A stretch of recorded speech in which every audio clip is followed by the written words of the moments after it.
we want to find the limit in part A, limit when x goes to infinity of e raised to x minus x square. If we directly plug in x equals infinity, we get e raised to infinity minus infinity square. Infinity square is also infinity, so infinity minus infinity, which is an indeterminate, so we cannot simply plug in infinity. So let's do some work here before we plug in.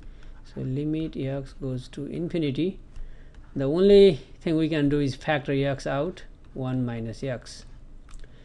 If we plug in infinity here, then infinity times 1 minus infinity. Infinity is so big, 1 doesn't even matter, so 1 minus infinity is still minus infinity, so it would be look like e to the infinity times 1 minus infinity, so that's just negative infinity. 1 is so small, we can just doesn't matter. So infinity times infinity, very big times very big is still big, but minus, so it will be e to the minus infinity. And e to the negative infinity is it's like if we graph the function of e raised to x,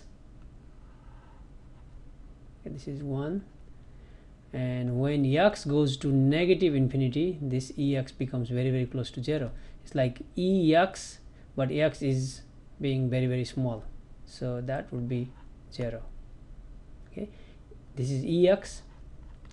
When x is very very small, e to the negative infinity, that's 0. Now next question, let me use a different color. This one, when x equals 1, 1 over 1 minus 1, 0. 1 over 0, 1 over 0, that's undefined, but one undefined is not an answer.